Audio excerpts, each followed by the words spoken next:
which one? That one? We're going on the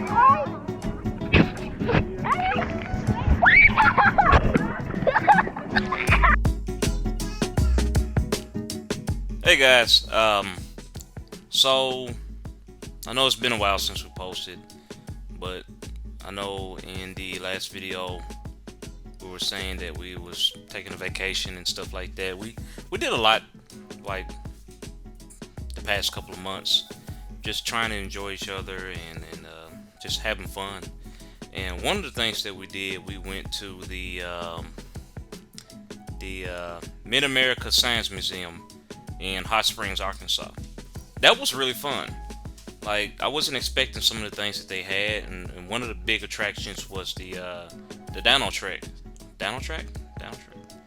The Dino Trek that they had. Like, I wasn't expecting that at all. And I asked my wife about it, and she said that was something new that they was doing. And it was really nice. It was really nice. I say walk, but it was more of a hike. It was something else. I want to go over there. So what? We got a whole Daddy, how do we get so high up?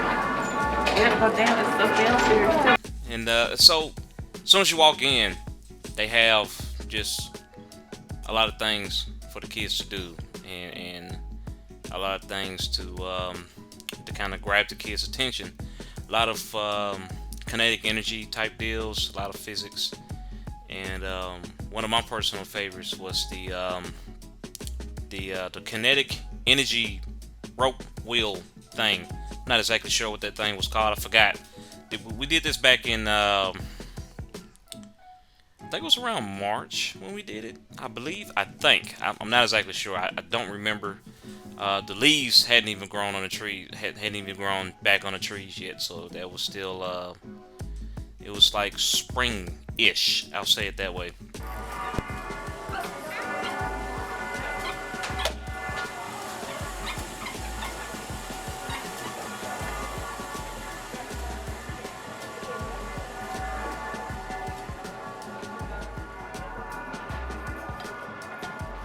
We did that. We did the rope wheel thing. We saw a bunch of like Rube Goldberg type machines. There was a man and a woman there that was selling these quartz arrowheads.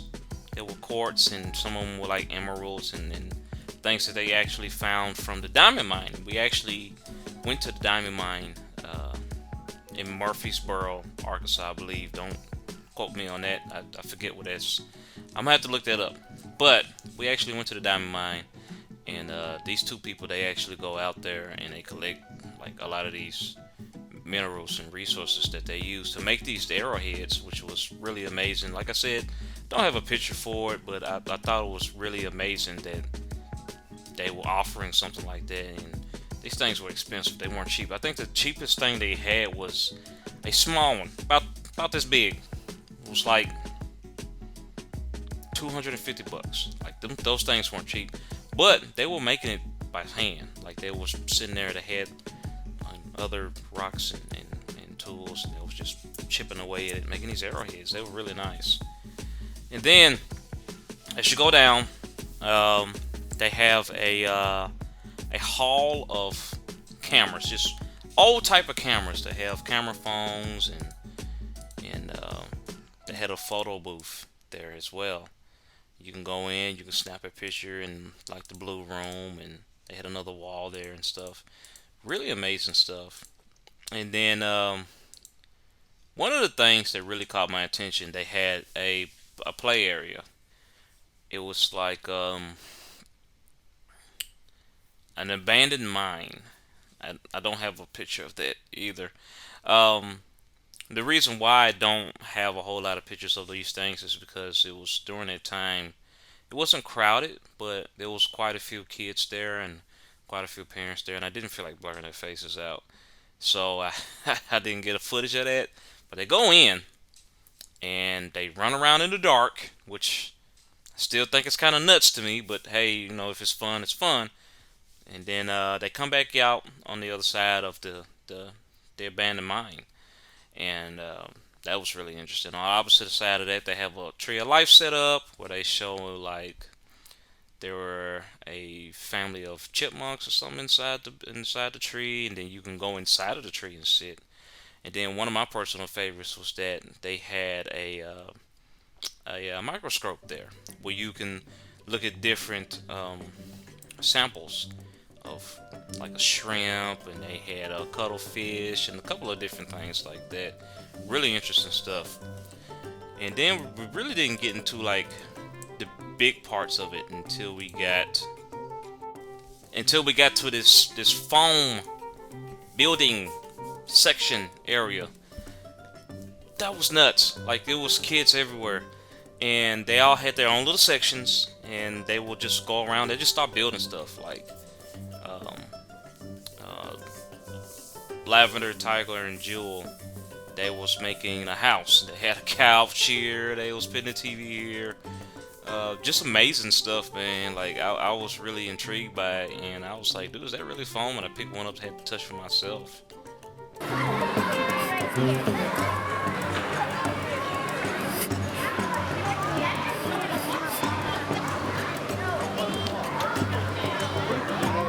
Act like watching TV, act like other person something.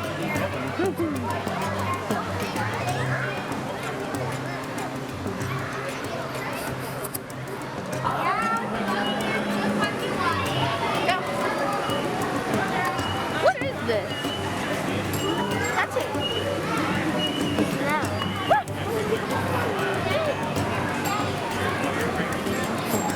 Now, that thing that you just got done looking at was a coil, and it was like, I can't exactly explain it, but I think that thing stays on. I think they plug it in or something like that, and it stays on. And what it does is it gets cold, and as it gets cold, it's collecting all of the moisture in the air. It's pulling it towards it, and then it's freezing it. And as it freezes, all that moisture expands to the point to where you can touch it or whatnot. Like, I thought that was pretty amazing. But now I will say this: be careful what you touch. Make sure you bring hand sanitizer with you or something like that, because on the opposite side of that, it looked like somebody licked it. I didn't show it, but it looked like somebody like legit licked it. It was wet on that side. Like, yeah. And I know what y'all gonna say. You're gonna say like, well, maybe it's starting to melt. This thing doesn't melt. It's not melting. It was wet in one tiny spot, and the rest of it was like dry ice. Somebody definitely licked that thing. Oh, we get this tire for now.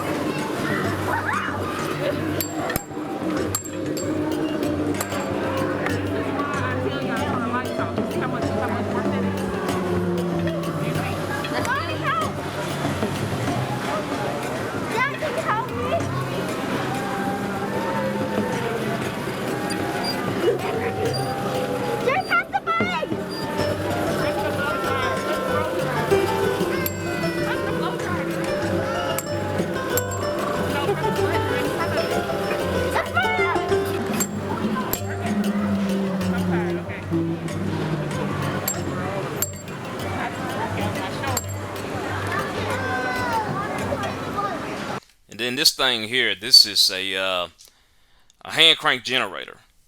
And I'm looking at my wife and I'm looking at my daughter, and they're cranking this thing. They're getting this light bulb turned on. And depending on what you want to turn on, I think there's a hair dryer, there's a light bulb, and then there's something else. I'm not exactly sure what that other thing was. I don't remember. But the different items required a different amount of torque. So, say for instance, you want to do the light bulb. I think the light bulb was the least, maybe. Don't quote me on that. But I think the light bulb was maybe the least, and I didn't believe them when they was cranking. It was like, oh my God, I'm out of breath. And I was like, man, there's no way. So when I started cranking it, I'm like, oh my God. Okay, so to answer another one of you guys' questions before you ask it, remember I told you it was like at the top of spring. Still pretty chilly outside, and so it's doing this thing here in Arkansas where when it hits spring, especially in fall is real bad about that. But spring, it starts out like 40 degrees outside in that morning. So yeah, we was all wearing jackets, and then as it warmed up, I became the jacket hanger, coat guy, whatever.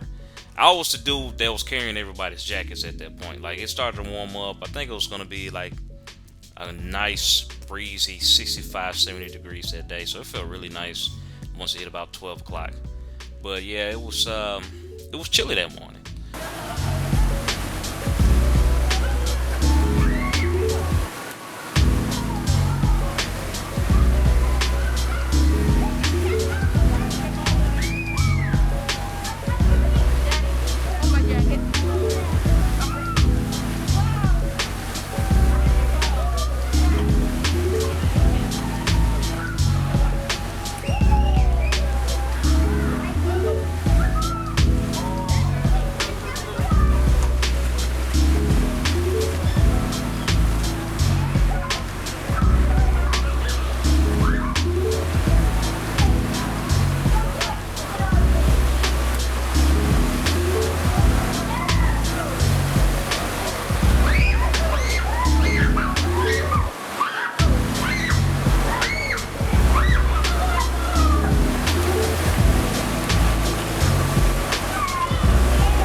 Now with this thing here, this fountain's really neat because it's a completely interactive fountain. Kids can splash in it, they can play in it. They have balls that they can throw around, and the jets shoots the ball up into the air into these tunnels. But not all the jets do that. Some of the jets shoot the balls into these other machines that's at the top floor, and they are loaded into this machine where you can shoot them out into the drain that's in the middle, that siphon, that tornado siphon that's in the middle, which is really neat. And when we first got in there, well, I think we got in there when it first opened. Like there was really nobody there. So during that time, nobody was playing with that fountain yet. So all the balls were at the bottom floor, and we didn't realize that. And so we're trying to figure out like how does this machine work and how do we launch it and all this stuff. And I didn't even bother to record the top part until I got to the bottom part, and I was like, oh, okay, this is what's going on. So yeah, if you're at the top floor and there's no balls up there, you're out of luck. You don't get to play around, or you don't get to play along. But once you get to the bottom floor, you get to play with everything, and the lucky people at the top get to fire the balls down the siphon. And now the kids, they had a blast there. I think we stood there for maybe a cool 15 minutes just doing that. And it's not even that we stood there for 15 minutes and letting them play. They never got tired of playing. They wanted to keep going, but at the same time, it was like, it's gonna get close to lunchtime. Let's go see what else the museum has. And so now we went into the workshop room.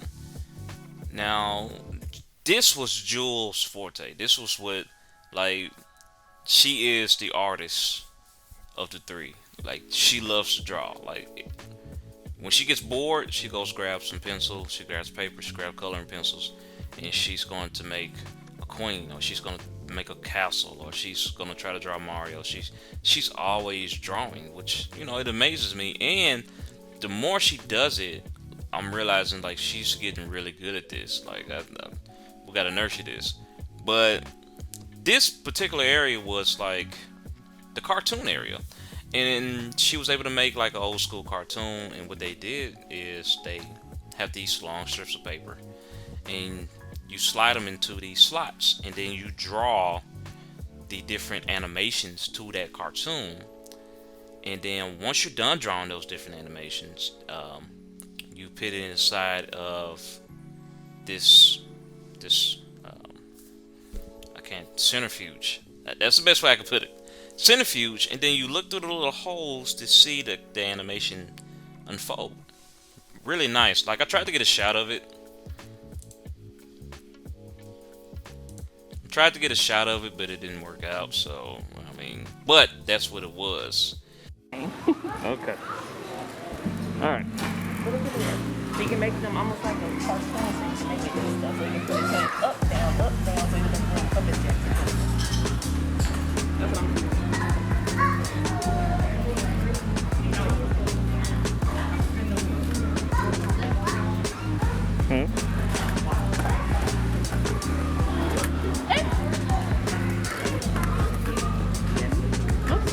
Oh, this charges it. Oh, look at these wheels.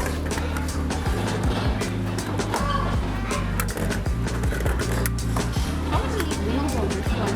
I'm trying to make a car. What you gonna make? A car. Car? I'm gonna need some wheels. I am gonna need Yeah.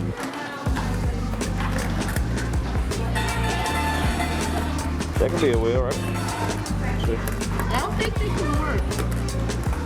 If you do it like this, you take one here, put that one there. Then you can put a wheel here. Put one on the side there. And then put one there.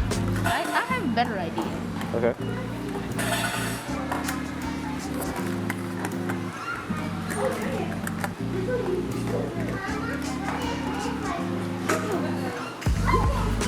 Is that right? What's this? Oh, that makes it go fast. So this moves? I really don't know how to make a move. You got a knob on it. Yep.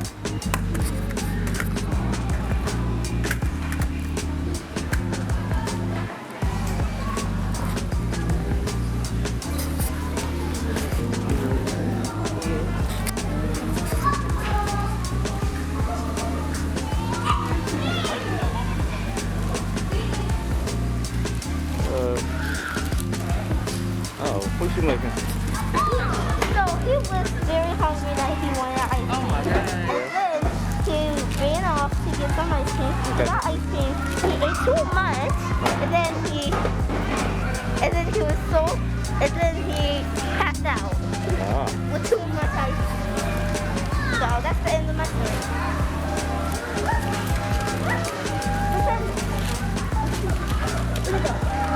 I don't know. But yeah, so what he was doing, he was building cars, basically what he was doing. And these little blocks, they're pretty impressive. They're magnetic, and there is one block that's like it's generating power. I think there's like a watch battery inside of that thing, but I think it's like self-charging, so I don't think they ever have to change it out. But it is, think of it as a real life scrap mechanic. Like if you ever play scrap mechanic, or if you ever seen us play scrap mechanic, you know in order to activate one thing, you need something else to activate that thing. But then they don't work by themselves, so you have to have the activator, the control, and then the activator and control has to make that other thing work. And so that's basically what that is, and it's really nice. But he was having a hard time figuring it out, because you know you got to figure out which ones work. But unfortunately, I think the one that he actually had, the activator, was dead, so he had to get another one. Really neat. I like that. Yeah, you want to try it? Look. Yeah, Look what he did.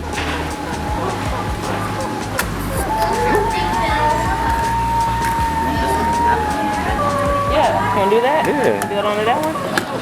Want to build on the one that he made? Thanks, man. You can do this one and build onto it.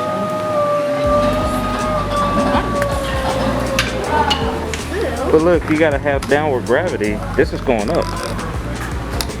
See, it's going up. So that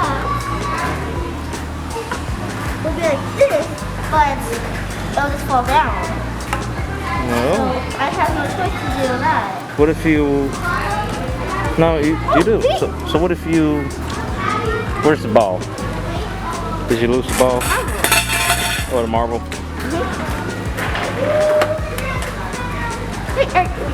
You want to try it? I don't want. Yes. Okay. And yes. Oh. It almost worked. Stop it. Roll it off somewhere.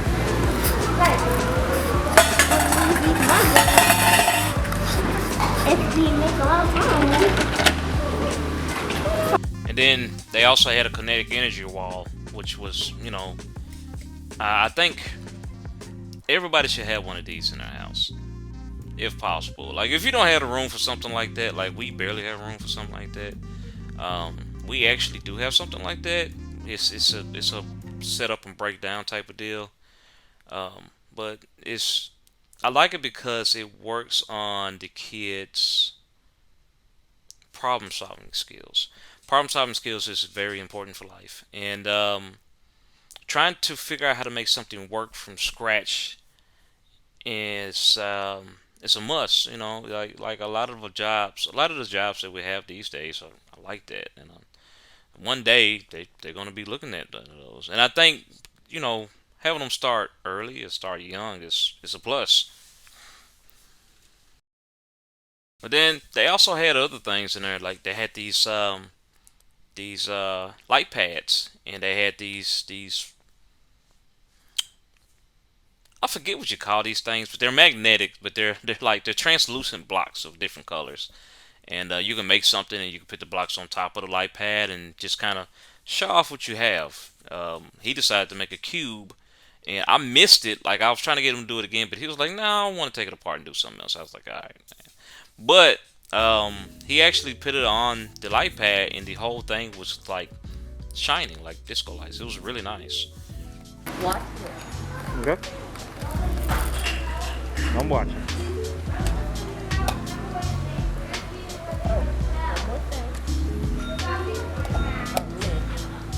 A cube. Yep.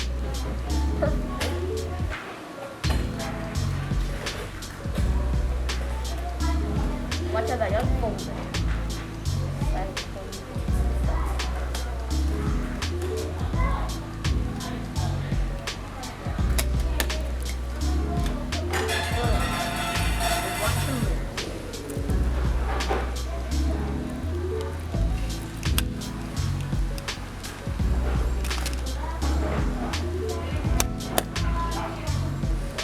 Dude, that's awesome.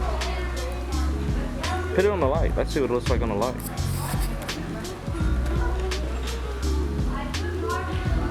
Awesome. Watch me make a pyramid. Okay. Now pyramids are actually hard to make.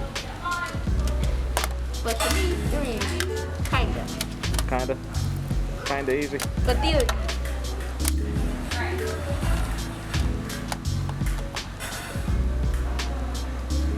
you know what I need? What you need? Whoa. Stick it on the light. Perfect. One last shape. A circle.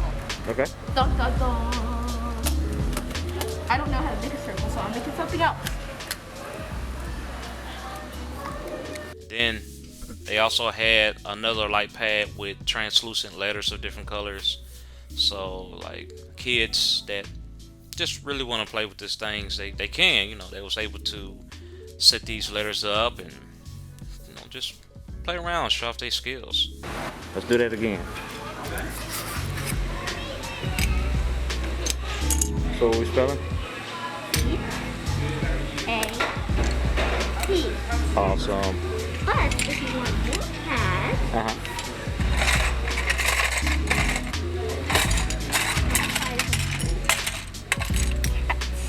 Cats. Nobody wants cats. So here, these things are pretty neat because they react to your body's natural electricity. You can even hear, like, if you hold one, you can even hear like your heartbeat coming through it. And I thought that was pretty neat. But so like if you hold two of them, they all make different sounds. They kind of like the automaton little saxophone mouth things. That's what they sound like to me. I don't know if they had a pair of those inside or just a voice box, but that's what they sound like. And there was three of those. Wait, is that 1, 2, 3, 4? 1, 2, 3, 4. Okay, 1, 2, 3, 4. Can I go build? No, wait.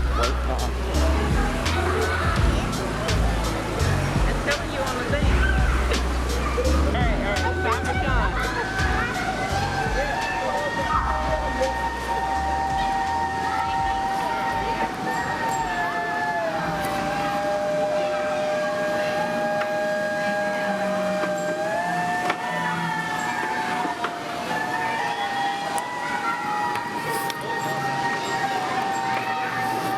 So I noticed something with the Mid-America Science Museum.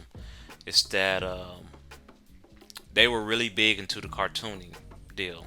I noticed, like, there was these old school cartooning type things all over the place on the bottom floor, which I thought was interesting because here in Arkansas we barely have any outlets for stuff like that. Which, you know, that's why I think that's really interesting. But my daughter, she's really interested in cartooning. She's actually she reminds me of me. Like that was my thing.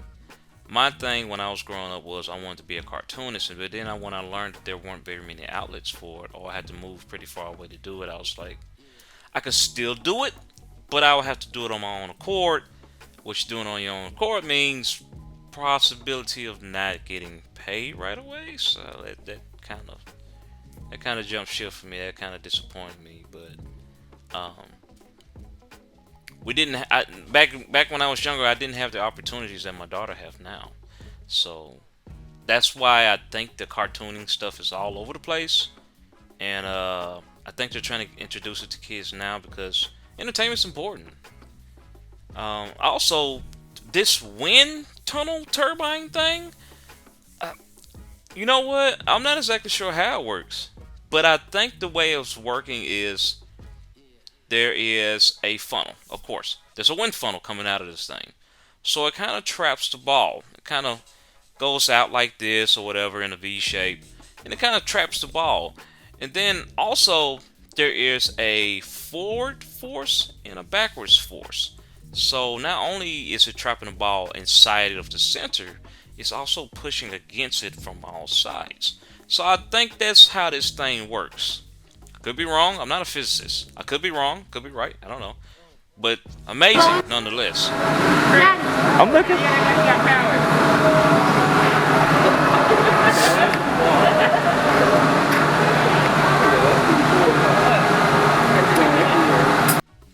Alright, so now for the fun part.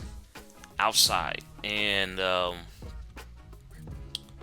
this is what they really wanted. This is what they was after.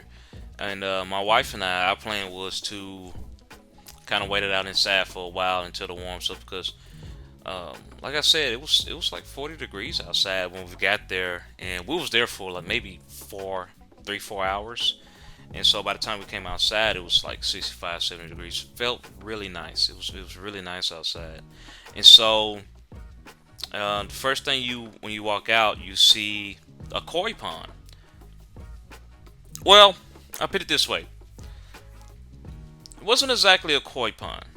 It was a pond with no koi fish in it. So when you first walk out, I want you guys to remember that there was one koi fish in this pond, and I want you to try to make sense of this, okay? Because I know I couldn't. And so, fish, you know, just like salmon can swim upstream. They can swim up a river and stuff like this. But these are koi fish. So I'm trying to figure out what happened here. But like I said, When you first step outside the building, you run into a pond, which I think was originally full of koi fish, but now there's one. People don't eat koi because they're spirits. Where you hear that from? What do you say? People don't eat koi because they're spirits. They're ocean spirits. Well, river spirits, actually. I got a picture of like an angle with a koi, and that's like right there. Oh, wow. People don't eat koi because it's spirits. Hey, stop. Don't stick your hand. Hell, koi. They trying to eat. They think we're going to feed them. You gonna feed us or not? We don't have fish food, sorry. Oh, fish are playing dry food. I don't know if they have these strategically placed everywhere, but they had this bench up there, and they have like 2 or 3 of these things up there. They're on this catwalk, and you sit down, and the only way it activates is that you have to be with somebody else. I tried it by myself, and it does not activate. You have to have static electricity, I believe, to activate this music. And not only do you have to activate this music using your own body's static electricity, you have to be at a constant motion. So I had them like twiddle their fingers, and you notice that the music played faster, which I thought was really amazing. And they had one where all 3 of them could sit together like that, and then we had another one where there was like 2, and then they had one where it was like a 1-seater, but I couldn't get it to activate. And another thing is, there was a bunch of people around those 2 seats. I was only able to show you one. I couldn't get the other 2. So What? So let's touch the armrest while holding hands with a friend. All right. This is what happens. Arch arm up. 1, 2, 3. Both of y'all put it on. Now.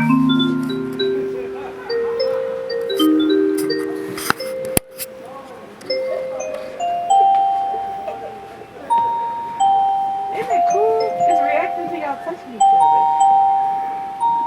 Now do your hands like this. Like touch each other. Do that.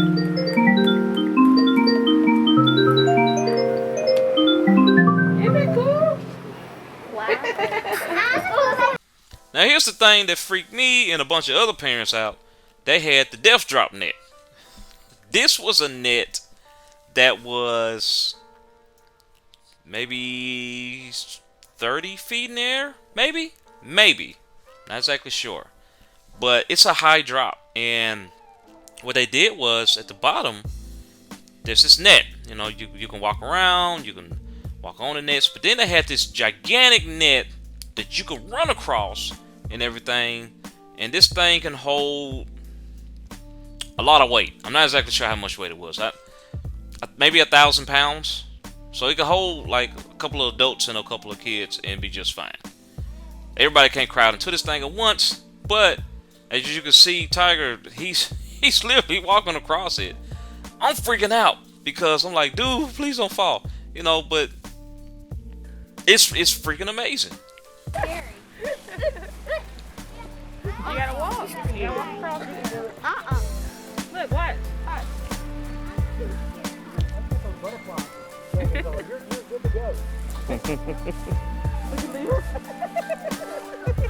Stand up. Stand up, Leah. Stand up on it. Oh my God, Just don't look down. Look down. Hey, Daddy. Mommy, Get up. Get up, big girl. Sean, don't push me. I'm sorry. You're like, no.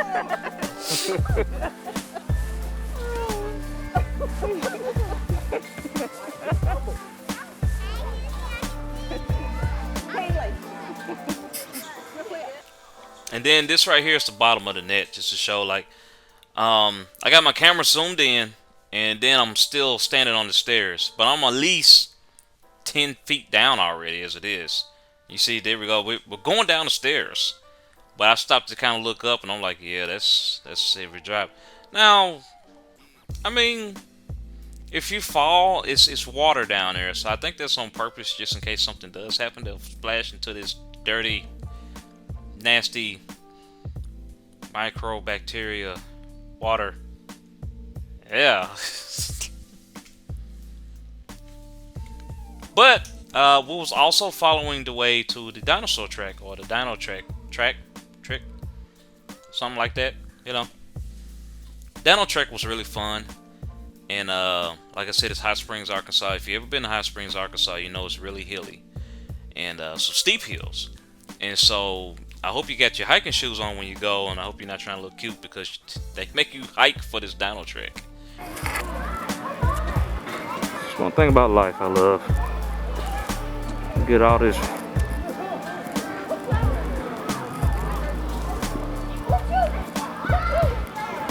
the occasional plastic dinosaur.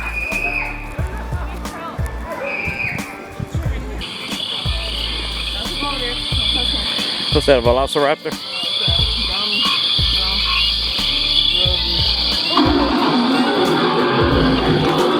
A dromaeosaurus.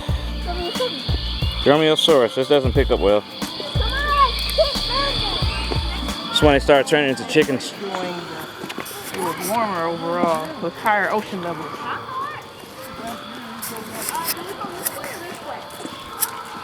Go that way. Yeah. Alright, so we got the treacherous trail and the lagoon loop. Treacherous. This is where that water is. Let's go this way. And then we'll go to And then we can go. Let's go, buddy. Battery's about dead. Well, let's go to this side and we'll go to Lagoon. Anyway, now that I have you guys' attention, there's a couple of things that you're gonna want to take with you on this excursion. That's if the dino trek's there. I don't know if it's still there or not. Like, it might still be there. It might not be there. I don't know. But when we went, like I said, it was there, and we brought a couple of things with us just in case. And this I want to show you this. This is my backpack cooler. I don't know if I'm too close for you guys or something like that. It's a backpack cooler. Now, you can get this off of Amazon. You can get it from Walmart, Costco, whatever. Most of the times at stores like Walmart and places like that, they're going to be seasonal things. You can get them all day long at Amazon. But just depending on what time of the year it is, price is going to fluctuate, of course. But we got this thing for like $35, $38. And it comes with 2 wall ice packs. They don't freeze, so they're flexible. Like, they're freezing cold, but they don't freeze, and you can just put whatever you want in, and they'll squish around it, which is really nice. That was this thing, and I'm still getting like emails. I'm sorry, but this thing, it's got a pocket everywhere. Like, there's a pocket right up here. This is another pocket. This is the main bag up here. Pocket over here. Pocket over here. There's a pocket right here. Pocket here. Pocket over there. There might be a pocket somewhere I'm missing. I don't know. But this thing is full of pockets. And so far, I took it to the park. Took it to the zoo. Came in handy. So, you know. Another thing that you're going to want to bring with you if you're going to do something like this, of course, sunscreen and all that normal whatever. You know what I'm saying? Remember I told you about when you first walk out the building, there's a pond that you see that's like a koi fish pond. This is not it. This is another pond that's far away from it. So the way it works is the first pond that you run into is right at the building. And then it streams down to a second pond that's full of koi. Here's the thing that gets weird. The string doesn't all the way connects. It runs into a pump, and then the pump pumps the water down the rest of the way.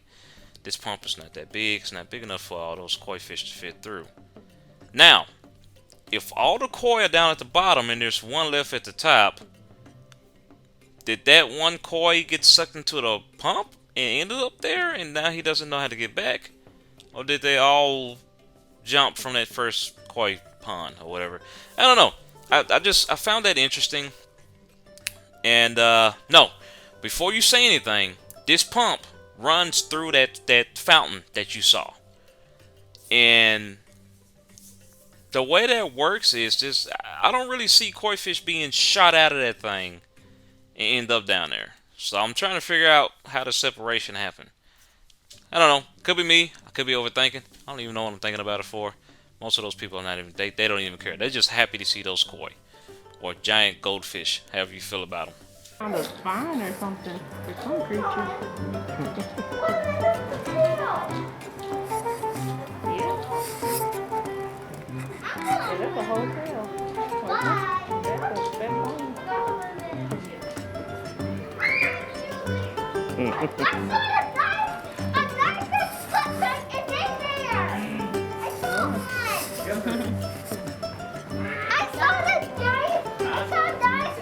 Go check it out. Go check it out.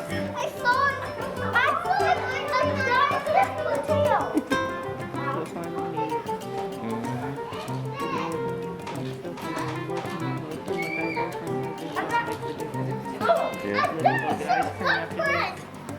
Oh, what do you want The to go? dinosaur footprint lead me to a scary house.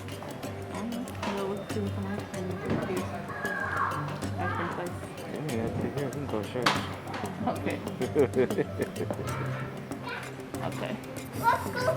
And so before we left, they had one last little play area that we can go inside of, and it was, a little dig site like type deal. Really nice. It was two sides. There was a fossil to dig up on one side. There was a fossil to dig up on the other side, and then it had a stairwell for the kids to go under, or they can go on top of and play. Really nice little adventure. It was shaded. They had a wonderful time. Of course, when we went back inside the building, I just stopped recording at that point because it's the same stuff over and over again. They wanted to go through that mine again, so we let them go through the mine. But at that time, there was a line for that mine. So we let them have their fun, and we got back in the van. Like, went straight to sleep, out. Like, they had an adventure, and like I said, we was there for 3, maybe 4 hours. Like, just amazing fun. And then we also went to a place called King Kong. We got something to eat from there. It was decent food, Hot Springs, local. Support local business. Shop local. Eat local. King Kong was a local place. I think I got some chili cheese fries, or no, I got a Frito pie. I think my wife got like a burger. The kids got corn dogs and stuff. Good food. So anyway, to sum it all up, I had a ball, man. I had loads of fun. Like, that was my first time ever being there. Like, we go to the Museum of Discovery in Little Rock all the time, and my wife was like, "Hey, let's go do something different." I was like, "Sure, what we gonna do?" She was like, "Let's go to the Mid-America Science Museum." Never been there before, and then when I get in there, it's like I turned into a kid. Like this, who says that every time you take a vacation or you take a trip, you gotta go to Disney World? Like, I love these museums because there's plenty to do, and you learn something new every time you go. And there's even something for the adults to enjoy. It's simply amazing. Give these museums a try. They're all over the place. They're waiting for you to come. They're waiting for you to bring your kids. Like, this place, I don't remember how much it cost, but I know it wasn't cheap. It wasn't bank to bank.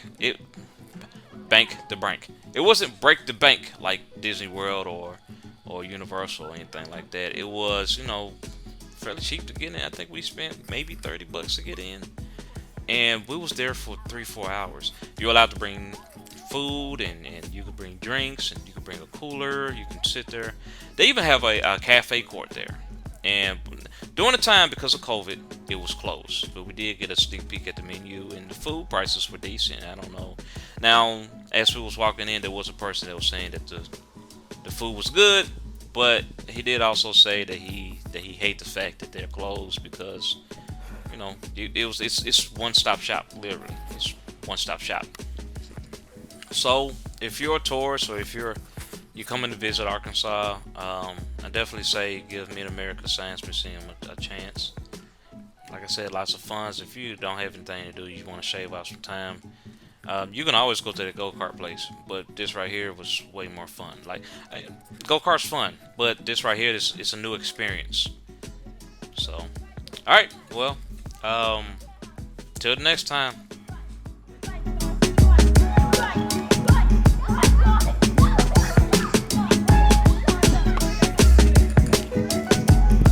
think that's a Sarco.